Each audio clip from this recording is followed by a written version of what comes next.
السلام علیکم ورحمۃ اللہ وبرکاتہ۔ جناب عبدالمقیت صاحب مرحوم کی زیر صدارت ادارہ تہذیب ادب میں ایک پروگرام منعقد ہوا تھا۔ یہ ایک تربیتی پروگرام تھا جس موقع پر اس کے ممبران کو آرٹیکلز لکھنا تھا۔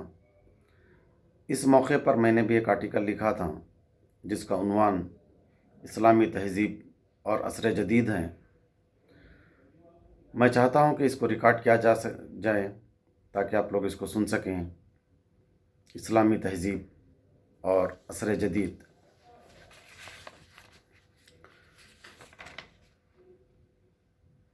تہذیب سے مراد انسان کا نظام فکر، اس کے عقائد و نظریات ہیں۔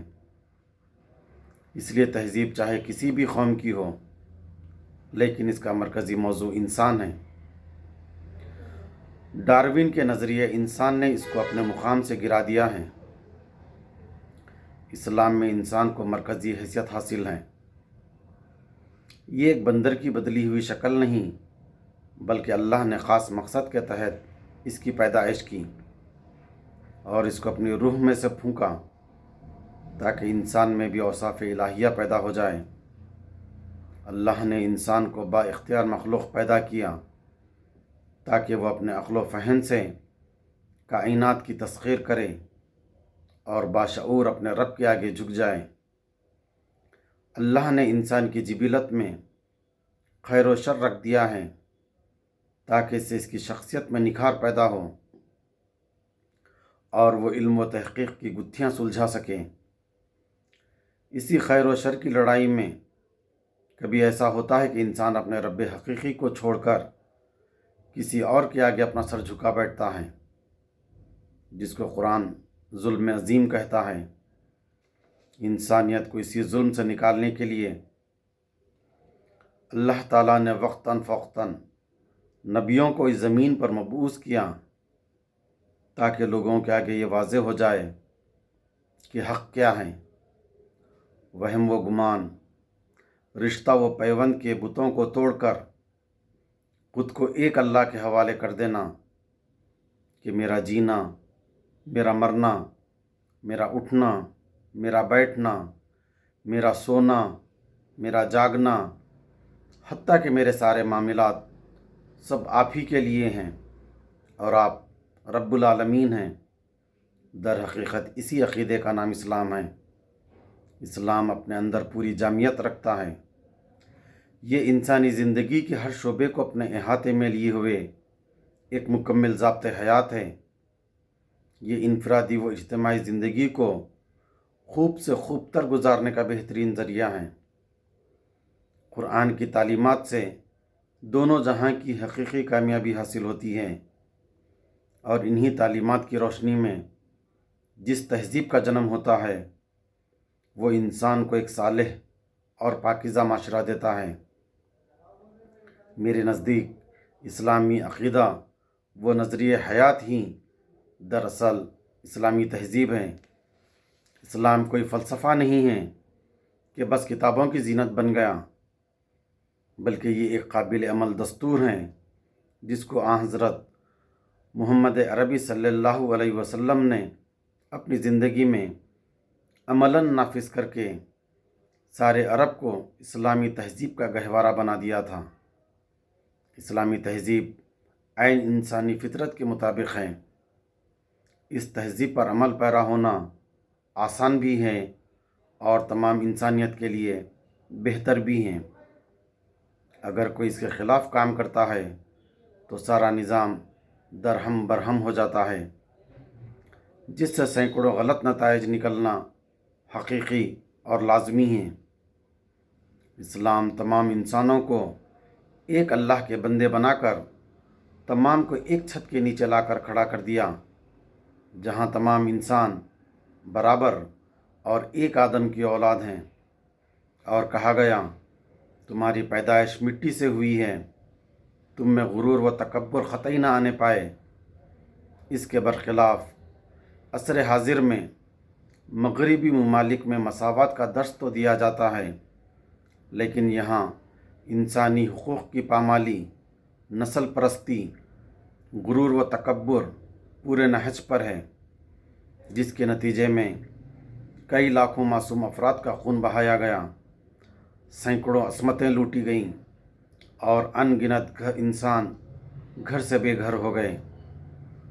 खिलाफत का मकसद यही है कि अल्लाह की ज़मीन पर अल्लाह की हुकूमत क़ाइम हो, इस्लामी तालीमात व तहज़ीब व तमद्दुन को क़ाइम व राइज किया जा सके, वरना जमहूरियत के नाम पर कमज़ोरों से खिलवाड़ होता रहेगा। आज़ादी और जमहूरियत के इस दौर में अवामी आज़ादी ख़त्म करके चंद लोग अपनी मनमानी और गुंडागर्दी से अपना निज़ाम राइज करना चाहते हैं, जिसमें इनका ज़ाती मफाद शामिल है। ऐसे में कोई निज़ाम या कोई तहज़ीब से न ख़तरा है तो वो है इस्लामी तहज़ीब। ये चाहते हैं कि मुसलमान नमाज, रोज़ा व अस्कार में मसरूफ़ रहें, इस्लाम का सियासी, माशी, समाजी, माशरती निज़ाम उन्हें ना समझाएं, जिससे उनके मफादात पर कड़ी ज़द पड़ती है। इस्लाम तमाम जोग्राफियाई हदों से बालातर एक आफाकी दीन है, इसीलिए इसकी तहज़ीब इल्हामी तालीमात पर मबनी है। इसमें किसी कमी या नुक्स का जवाज़ नहीं पैदा होता। इसके बरखिलाफ़ तमाम दूसरी तहज़ीबें इंसानों की पैदा करदा तहज़ीबें हैं, इसलिए ये तहज़ीबें कामिल नहीं हो सकती।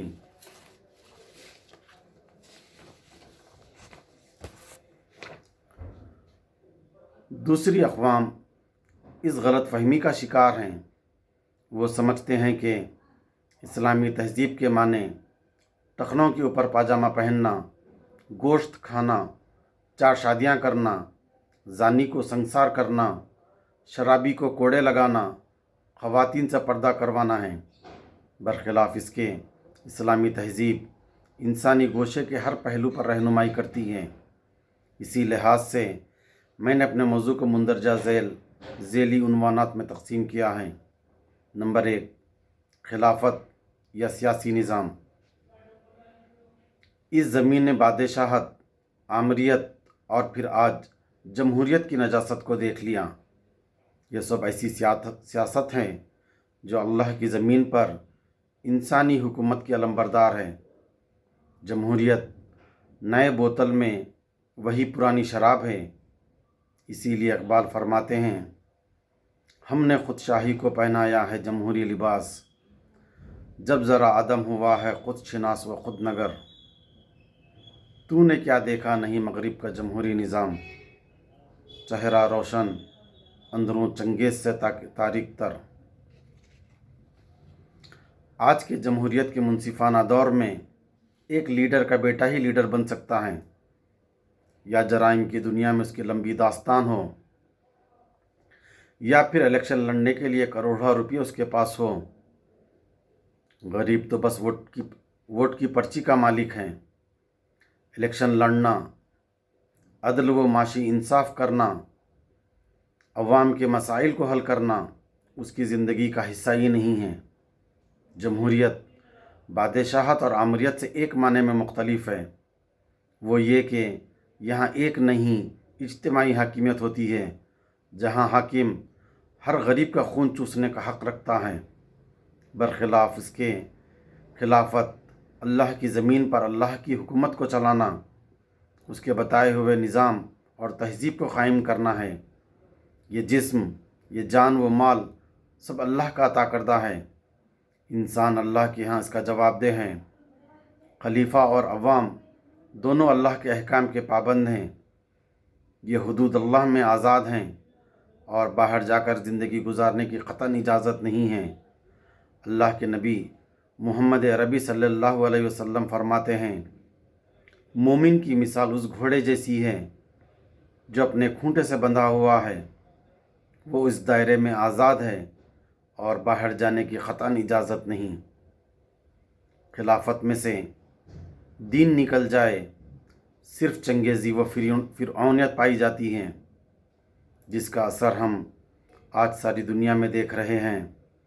आज सारी दुनिया जिस कर्ब में मुब्तला है, इस गंदी सियासत की वजह से है, जिसमें अल्लाह का नाम शामिल नहीं है।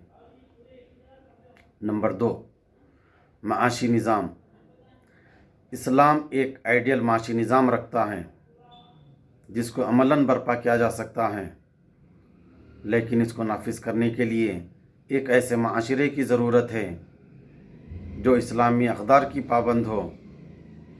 ظلم اور ضلالت کے بازار میں اسلامی معاشی نظام محض ایک خواب کی مانند ہے۔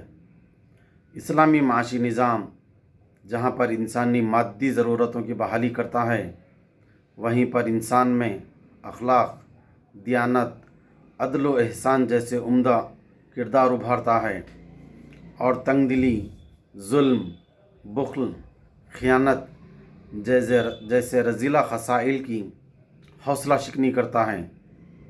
اسلام کا نظم معیشت انسان کے بنیادی مسئلے کو حل کرنا ہے۔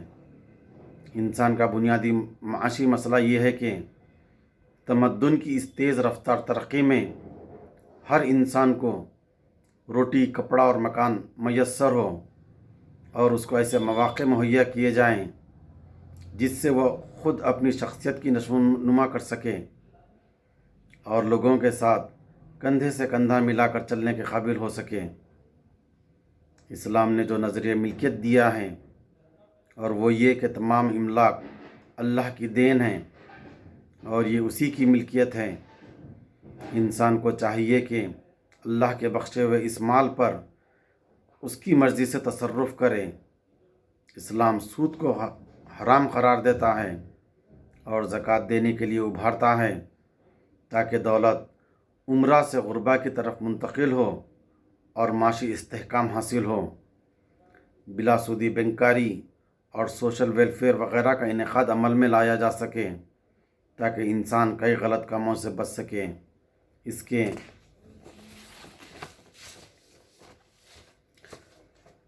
کے برخلاف اگر ہم دوسرے معاشی نظام کو دیکھیں تو پتہ چلتا ہے کہ ان سے انسانیت کو کتنی تکلیف پہنچی اور تمام انسان اخلاقی گراوٹ کے کس مقام پر آ ٹھہرے۔ اشتراکی نظام اور جاگیردارانہ نظام تقریباً دم توڑ چکا ہے۔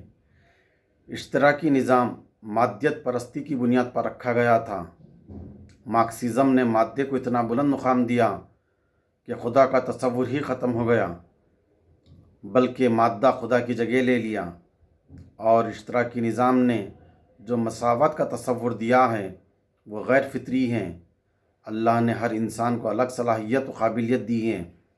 اگر تمام انسانوں کو ایک ہی پلیٹ فارم پر لا کر کھڑا کر دیا جائے تب ذہنی کشمکش اور بے چینی و انتشار ایک فطری امر ہے۔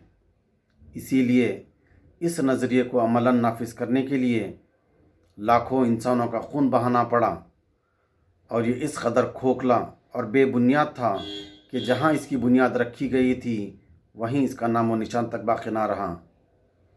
جاگیردارانہ نظام جس میں مزدور کی حیثیت ایک اعلی کار کی سی ہے، بس اپنے آقا کے آگے سر تسلیم خم کر دے۔ جاگیردار کی زبان اس کے لیے قانون کی حیثیت رکھتا تھا۔ اسلامی تہذیب کے اثر سے اور کچھ عوامل کار فرما ہوئے جس کی وجہ سے یورپ کا یہ جاگیردارانہ نظام ختم ہوا۔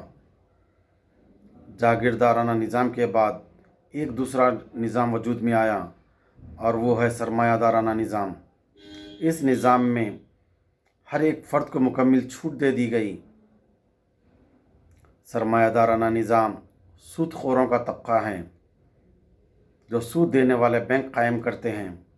جب کوئی شخص اپنے کاروبار کے لیے قرض لیتا ہے تو اس کی فکر ہوتی ہے کہ وہ سود کی رقم کے ساتھ اپنا کچھ منافع بھی حاصل کرے، جس کی وجہ سے جھوٹ اور دھوکہ دہی کا بازار گرم ہو گیا۔ حرص اور لالچ میں بڑھتے بڑھتے اس نے یہ شکل اختیار کر لی ہے کہ فیشن پرستی، عریاں فلمیں، شراب اور نشہ آور ادویہ، سامان عیش و زینت، یہ سب اس سرمایہ داری کا نتیجہ ہے۔ اب نیا زمانہ سامراجیت اور صارفیت کا زمانہ ہے جو سرمایہ داروں کو مارکیٹ فراہم کرتا ہے۔ اس لیے اس نئے سامراجی نظام کو پہلے کی طرح فوجی طاقت کی ضرورت نہیں ہے، بلکہ یہ دور گلوبلائزیشن کا دور ہے जिसमें कोई भी मुल्क किसी भी मुल्क जाकर अपना कारोबार कर सकता है। वहाँ इंडस्ट्रीज़, यूनिवर्सिटीज़, हॉस्पिटल्स और सुपरमार्केट्स वगैरह क़ायम कर सकता है। ये वो क़दम है जो दुनिया को सिर्फ़ दो ग्रोहों में तकसीम करता है, अमीर या फिर गरीब। अगर दरमियानी तबक़े का कोई शख्स जायज़ व नाजायज़, हराम व हलाल तरीक़े से दौलत ना कमाए तो वह सीधे गरीबों के तबक़े में आ पड़ेगा, जहाँ इसका इस्तेहसाल होकर रहेगा। नंबर 3, माशरती और समाजी निज़ाम। अल्लाह ने इंसान को अहसन तक़वीम पर पैदा किया है। इंसान की फितरत में ये अमर दाखिल है कि वो भलाई की तरफ माइल होता है, लेकिन ये इंसानी माशरा या इंसानी तहज़ीब ही है इंसान को उस तहज़ीब में ढाल लेती हैं। इंसानी ख़ानदान माशरे की एक इकाई है। अगर ख़ानदान का अखलाक़ी, तालीमी व माशी निज़ाम ठीक हो तो सारा माशरा मज़बूत और मुस्तहकम होगा, वरना इस माशरे में फितना व फसाद बर्पा होगा। बक़ौल किसी मशहूर मुफ़क्किर के, मुख्तलिफ़ तहज़ीबों और तमद्दुनों के मुताले से मैं इस नतीजे पर पहुँचा हूँ कि कोई तहज़ीब और कोई तमद्दुन उस वक्त तक ज़वाल पज़ीर नहीं होता जब तक इसमें ख़ानदान का इदारा कमज़ोर ना पड़ जाए। ये गोया तहज़ीब व तमद्दुन के ज़वाल का नुक़्ता आगाज़ है। किसी ख़ानदान के इस्तेहकाम का दारोमदार उस ख़ानदान के मौजूद अफराद के दरमियान बाहमी रब्त और मोहब्बत व उख़्वत पर मुनहसर है। इस्लामी निज़ाम में बाप को ख़ानदान के सदर का मुक़ाम दिया गया ताकि तमाम मामलात को वह बख़ूबी हल कर सके। अल्लाह उसको इसका अहल भी बनाया है और ताक़त भी बख्शी है, और इस पर फ़र्ज़ कर दिया गया कि तमाम ज़रूरियात ज़िंदगी के सामान मुहैया करे। इस्लाम ने शोहर और बीवी के वाज़ेह हुकूक़ बता दिए और उनकी औलाद से कहा गया कि अपने माँ बाप के साथ अदब को मलहूज़ रखो, इनसे नरमी से बात करो, सीना तान कर बात ना करो, इन्हें झिड़को मत, मलामत ना करो, और अगर इनकी किसी बात को तुम पूरा नहीं कर सकते तो नरमी के साथ माज़िरत करो और इनके आगे अपने शाने झुका कर रखो। मशरिक़ी दुनिया में इसका रंग बहुत हद तक मौजूद है, लेकिन यूरोप और अमेरिका में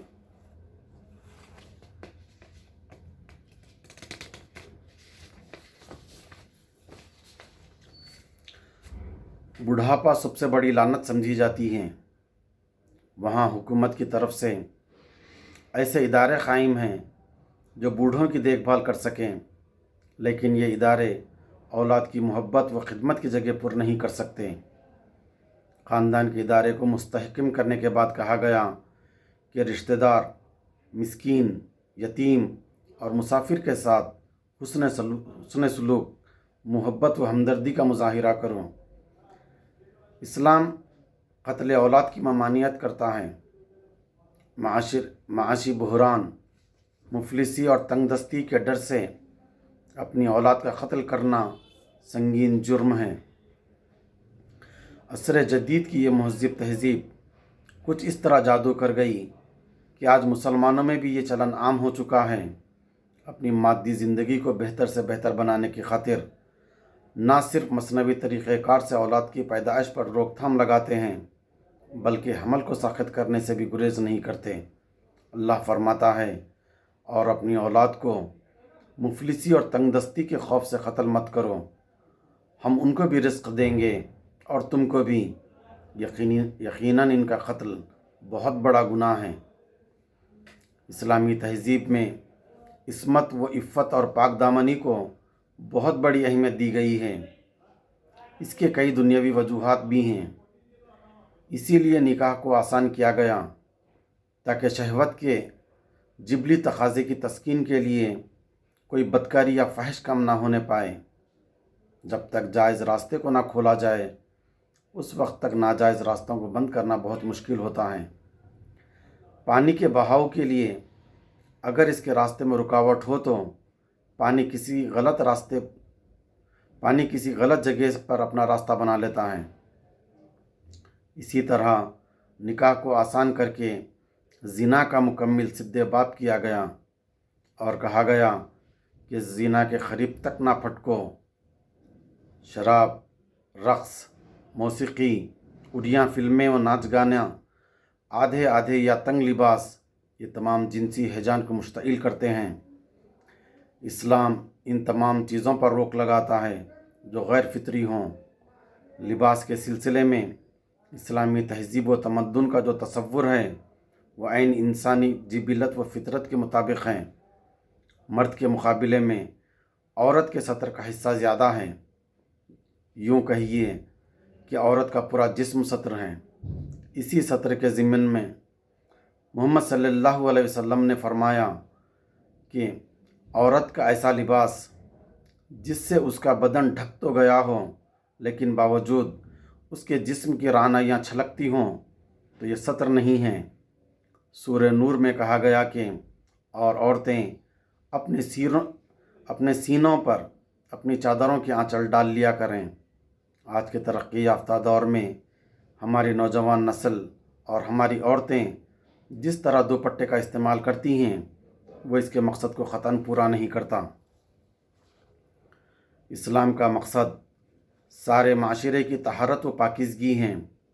वो किसी हाल में भी ये बर्दाश्त नहीं करता कि इंसान बेहयाई व गंदगी की चादर लपेट कर अपनी ज़िंदगी गुजारें। इसीलिए अगर कोई शादीशुदा मर्द या औरत ज़िना में मुलव्विस हो जाते हैं तो इस्लाम उन्हें रिजम की सज़ा सुनाता है ताकि सारा माशरा पाक हो जाए और शोहर और बीवी के दरमियान कोई शक की गुंजाइश तक बाकी ना रहे, जिससे उनके दरमियान बाहमी मोहब्बत और एतमाद मज़ीद बढ़ेगा। इस्लाम जिस शिद्दत से क़त्ल नाहक की ममानियत करता है इसकी मिसाल किसी और मज़हब में नहीं मिलती। कहा गया कि किसी एक शख्स का नाहक क़त्ल सारी इंसानियत का क़त्ल है। इस्लामी तहज़ीब में इंसानी जान बहुत मोहतरम व मुक़द्दस है। इसकी ज़िंदा मिसाल मोहम्मद अरबी सल्लल्लाहु अलैहि वसल्लम ने पेश की। जब मक्का फ़तह हुआ तो आप सल्लल्लाहु अलैहि वसल्लम ने आम माफ़ी का ऐलान किया और कहा कि आज सबको अमान है।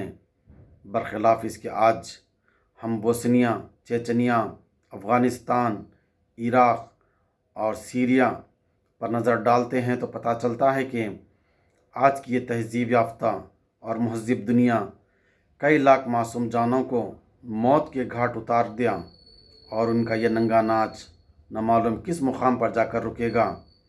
हमने देखा कि कैसे दम बखुद कर देने वाले मनाजिर हमारे सामने आए। ये आखिर कौन सी जंग है और किस मकसद के लिए लड़ी जा रही है? क्या ये अक़ीदे व मज़हब की जंग है या तअस्सुब व नस्ल परस्ती की जंग है या फिर तहज़ीबों की जंग है? एक तरफ ग्रेटर इसराइल और बैतुल मुक़द्दस की तामीर का ख्वाब है तो दूसरी तरफ सारी दुनिया को एक मंडी बना देना है। सारी तहज़ीबों पर अपनी तहज़ीब मुसल्लत करना है। सारी दुनिया पर हुकूमत करना है। 1993 में एक फ्रेंच रिसाला ने एक मज़मून शाये किया था जिसमें लिखा था कि इस्लाम के ख़िलाफ़ जंग सिर्फ फ़ौजी मैदान ही में नहीं बल्कि सक़ाफ़ती और तहज़ीबी मैदान में भी होनी चाहिए। अगर अब हम मौजूदा दौर के माशरती और समाजी निज़ाम पर नज़र डालते हैं तो हमें पता चलता है कि मगरबी ममालिक में औरत और मर्द को मसावी मुकाम करार दिया गया और इस मसावत व आज़ादी की बुनियाद पर औरत को नंगा करके रख दिया गया। Film industries, advertisements, TV channels, हत्ता कि हर मुकाम पर इसको इस्तेमाल किया जा रहा है। असर जदीद के तहज़ीब याफ्ता माशरे का हाल ये है कि खुला जहन रखने वाले नौजवान शादीशुदा जोड़ों की पार्टियां होती हैं जिसके अंदर शोहर और बीवी अपनी रज़ामंदी से दूसरे कपल के साथ एक्सचेंज होते हैं और इसको बाज़ाब्ता कपल स्वैपिंग का नाम दिया गया।